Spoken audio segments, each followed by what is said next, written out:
Hello all, I am Dr. Ashish Barawat. This is the first video of my playlist on quality control and basic method validation. In this video, we will discuss about what is the difference between accuracy and precision. Then we will also see what is random error and what is systemic error, and what are the causes of systemic error and different types of systemic error. Then we will see the basic statistic terms like mean, SD and CV, and what is the difference between SD and CV, and which of this is more important and how they are useful in our day-to-day lab practice. Okay. In my subsequent videos, we will see trueness protocol, precision protocol,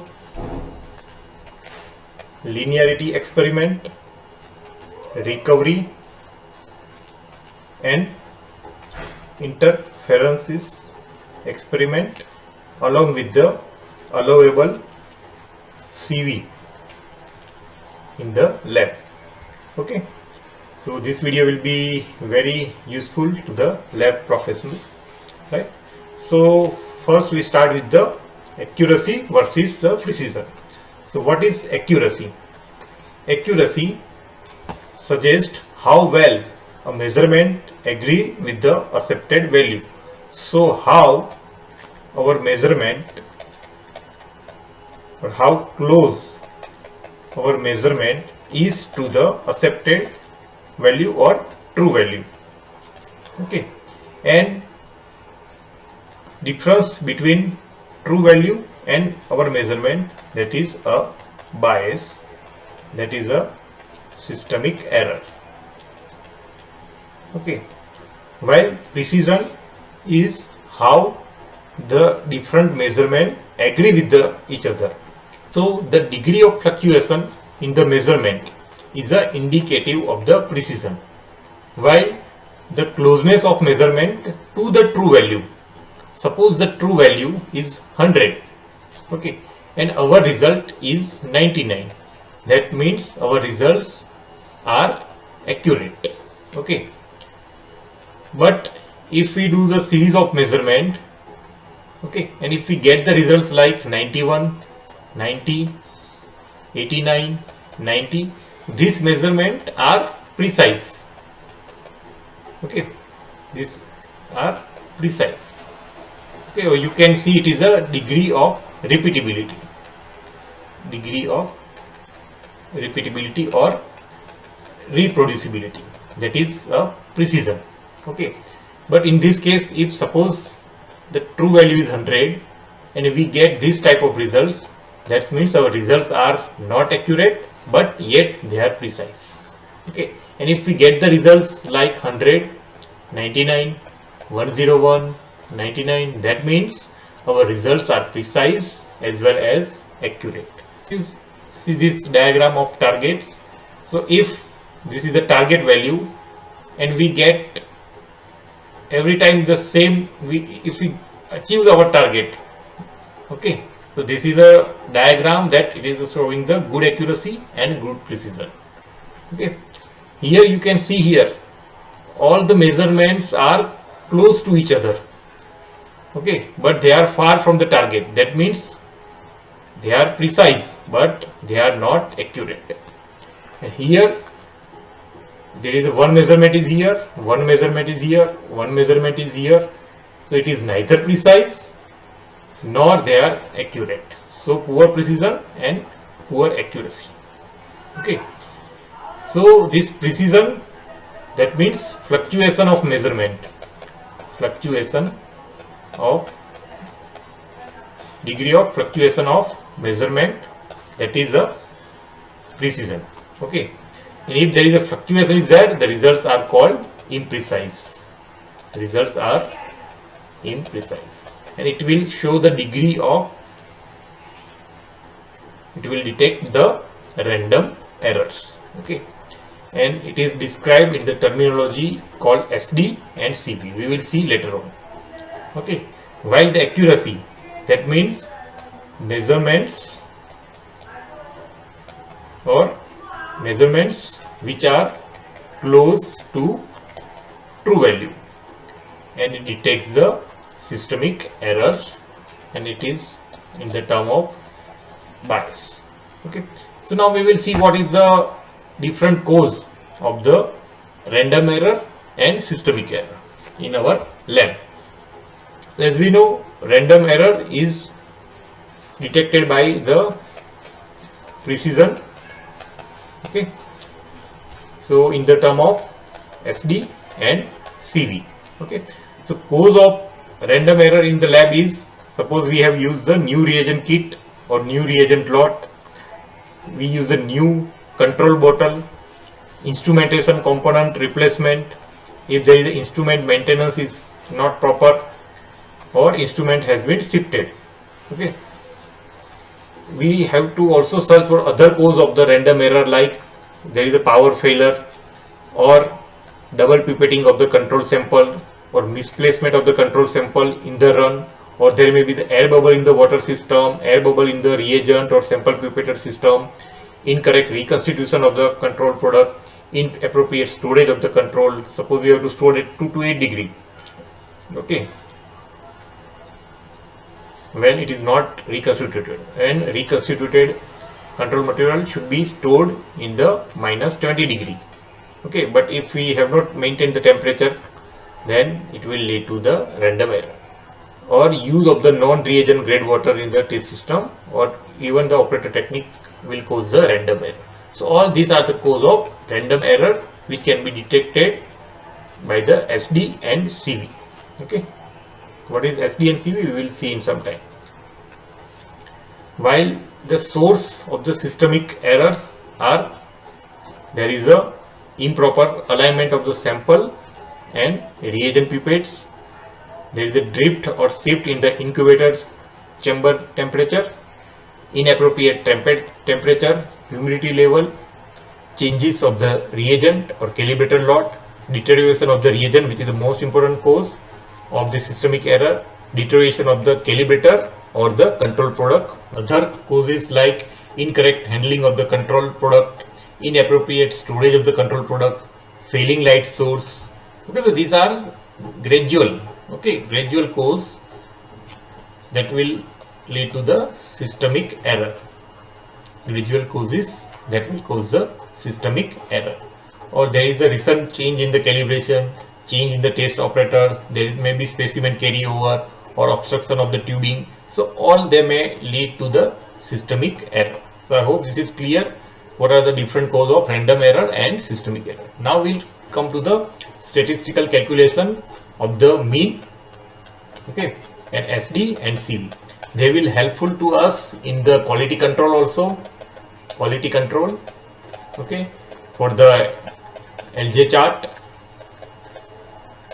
right, Levy-Jennings chart for the waste guard rules, okay, and they are also useful us to understand the method validation experiments. So first, what is mean? The mean represents the sum of individual results of a sample of a value divided by the number of results. Okay, so it is a summation of all individual results divided by the total number of results. So this mean, okay, so I have already told, it will give us idea about the systemic error. Okay, so it will help us how results, whether our results are accurate or not. It will give us idea about the bias. Okay, so mean is a central tendency of the distribution, right? So if we want to calculate the mean, suppose we have these 20 readings, so we summate all these values and divided by the number of observations. Suppose we have here it is 20, so summation of this all the values is 639.5. so we have to divide it by the total number, that will give us the mean. So mean describes the central tendency of our data set, right?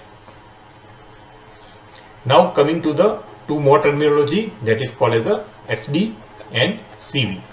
SD is standard deviation while CV is coefficient of variation. Both this term, they describe the dispersion of variability of data around the mean. So around the mean, how this data are dispersed, that is given by the standard deviation and CV.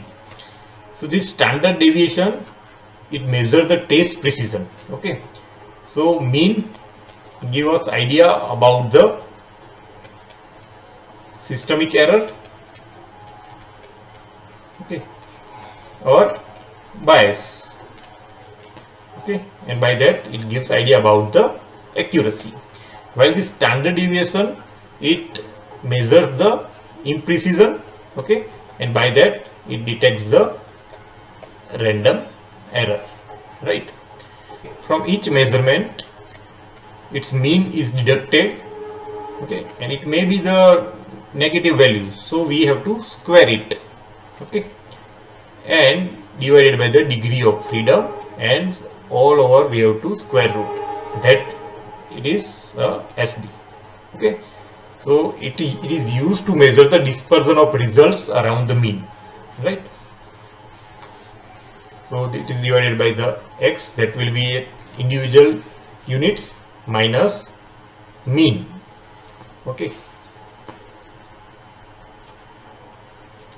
In general, laboratory use plus or minus 2 SD criteria, okay, for the acceptable range. So suppose this is our mean, this is a mean, okay, 1 SD, so SD is dispersion around the mean. So 1 SD will cover a 68.2% of the population, while 2 SD, mean plus or minus 2 SD, will cover 95.5. Okay, so suppose our mean is 100, and if we have a SD of 5, that means mean plus or minus 2 SD, that means 100 here, plus or minus 2 into 5, that means 100, plus or minus 10, that means 90 or 1110, 90 to 1110.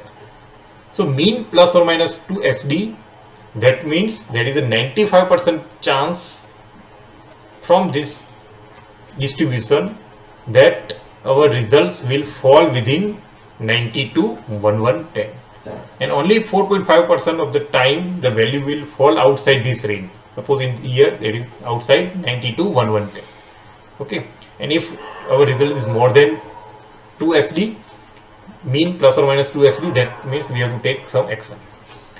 Now coming to the coefficient of variation. This CV is standard deviation expressed as a percentage of mean. That means its formula is SD upon mean into 100. Now why this CV is important than the SD? Suppose in our lab we have a glucose, mean is 100 milligram, right, and SD is 5. Okay, you know SD is always in units, so it is 5 milligram. Now suppose we measure the create. Okay, create is in lower concentration, its value is 1 milligram per dl, its SD is 0.1. So if we see here, someone will say this SD is high, that means the results are not precise, while create results are precise. That is not the case. If we measure the CV, it is SD upon mean into 100. So in case of glucose, suppose SD is 5 divided by 100 into the 100, so CV will be 5% for the glucose, while CV for the create, that will be SD, that is 0.1 divided by 1 into 100, and CV will be 10%. Okay, so you can see here, even though value is less but CV is high, that means variation is high, the results are more dispersed around the mean. Okay, that's why always CV is better than the SD. Okay, when we want to compare the acceptability of, or we want to compare the performance of our different parameters, okay, when we want to compare the different parameters, then this CV is better. Okay, suppose in our lab there are different parameters. If we want to check the performance of each of the parameters, then CV will give us a better idea. One more point is there, whenever we are mentioning the SD, at time we have to also mention the concentration. Whenever there is the SD, we have to mention that SD is at 100 milligram. Okay, so if there is a 200 milligram, SD might be 10. Okay, like that. So at every time we want to measure the, we are mentioning the SD, we have to mention that it is at which concentration. Like, while in case of CV, okay, it is in a percentage. If our CV is 2%, okay, for the glucose, so if our concentration is 100, that means if we see this, it is plus or minus both the sides, CV is both the sides. So we are sure that our result are between 98 to 102. Okay, we are 95% sure that our results will lie between 98 to 102. If we have concentration of 200, then we are sure that between 196 to 204, we are 95% sure that our results will fall between 196 to 204. That's why, so one reason, okay, when we want to compare performance of different parameter in our lab, okay, the CV is better. Also, okay, whenever we are mentioning the SD, we have to mention the mean at which the SD was taken. Okay, but while in case of CV, we don't need any mean, so CV will be fixed. CV will be fixed. Okay. So always keep in mind that mean is related to the accuracy or the systemic error, while standard deviation or CV, it is related to precision or random error. We have discussed about the accuracy and precision. Precision is the degree of fluctuation or degree of repeatability or degree of reproducibility, while accuracy is closeness of measurement to the true value. Accuracy, okay, it will help us to detect the systemic errors, okay, and it is in the term of bias. Now remember this systemic error will always be in the one direction. Okay, there will be always either it is on positive side or it is on negative side. While this precision, that is the degree of fluctuation, okay, that will detect the random error. Okay, it is in the term of SD or CV. Okay, and this we cannot predict direction, whether it will be negative or it will be positive, we are not sure. Okay, we cannot predict the direction in case of precision. Okay, in case of random error, in case of random error, we cannot predict the direction. It may be either negative results, we can achieve either negative result, or we can achieve positive results, right? Now if we draw the diagram, okay, suppose this is a y-axis and this is a x-axis, and this dotted lines is suggestive of there is no fluctuation between the measurements. Okay, between these two methods the results are same. Okay, but this is not always the case. Okay, so we will get some type of errors. Okay, so if we get this type of graph, here we can see from this at this concentration, here this much is the error, and at this higher concentration the error is increase. So as the concentration increase, the error increase. That is a proportionate error, proportionate systemic error. There are two types of systemic errors. Two types of systemic error. One is constant error and one is proportionate error. Okay, two type of system. So if with the increasing the concentration, if our error is increased, that is a proportionate error.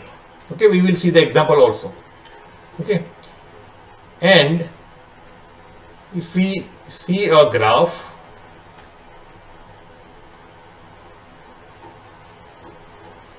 okay, and at this concentration, if we see this error, and here it is, the error is same.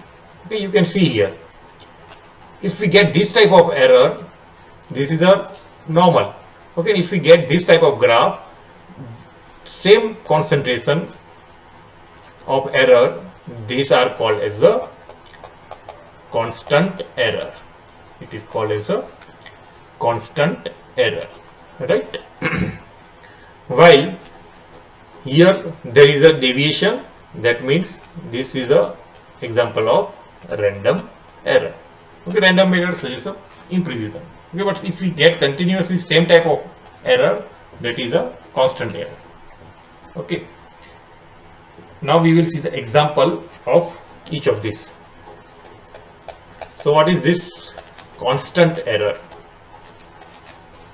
Okay, here suppose in our experiment, if our true value is 100 and if we get the value of 110, okay, if we run the concentration, higher concentration like 200 milligram, if we get the value like 210, if our true value is 300 and we are getting 310, you can see that there is a difference between actual value and the value that we got. Okay, so there is a difference between these two. That means there is a bias. This is a bias. Okay, that is a systemic error. It is a systemic error. Okay, but which type of systemic error? You can see here, every time the magnitude of error is same.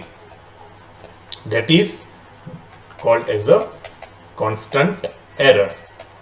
Okay, and it is due to the interfering substance in the analytes, or there is a low specificity of the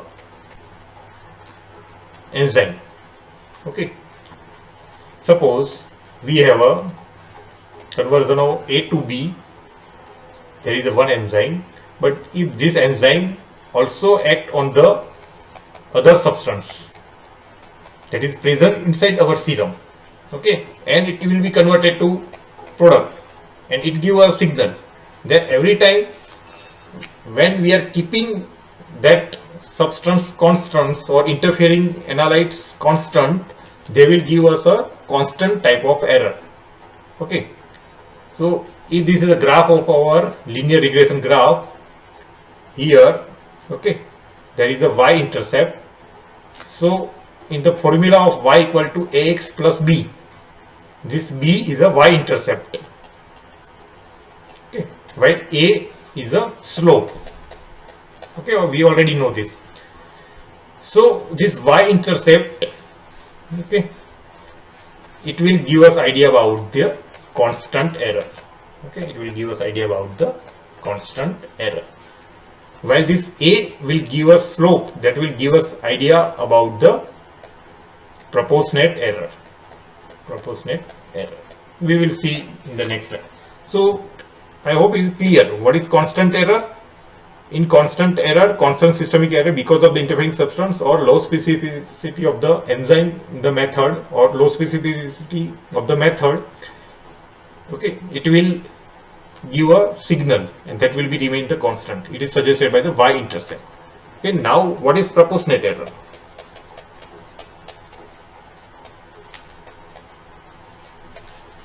Proportionate error, suppose we give the example, suppose our actual value is 100 and we are getting 110. If our value is 200, we are getting 220. If our results is 300, we are getting 330. So suppose this is the ideal graph, okay, while there is y-intercept is 0 and methods are correlating with each other, okay, measurements are same for both y and x. But if we get this type of graph, okay, as the concentration increase, the magnitude of error is increasing. That is a proportionate error. Okay, so y equal to ax plus b. So a, that is a slope, that will give us idea about the proportionate error. Okay, proportionate error. It is because of the wrongly set, there is a fault in the calibration, and mainly because of the wrongly set the calibration value. We have fit the wrong calibration values, and that will lead to the proportionate systemic error. Okay, now what to do? Suppose we get the constant systemic error. Okay, we have to do the interference experiment. Okay, details, just remember this detail we will see in my subsequent videos. And if we are getting proportionate systemic error, we have to do the recovery experiment. Okay, so we have discussed accuracy and precision, right? We have learned accuracy and precision. We have learned what is random error and what is systemic error with its type, constant and proportionate error. We have also seen the cause of systemic error and random error. Okay, and we have also come to know about the different terminology called SD, CV and mean. SD, CV will give us idea about the random error, while mean will give us idea about the systemic error. While this SD and CV, better is CV. Okay, we don't need to mention the concentration in case of CV. Okay, and it will give us more accurate idea about the performance of different parameters in our lab. This is all about this video. In my next video, we will discuss about the what should be the acceptable CV in our lab. Thank you all for watching. Bye.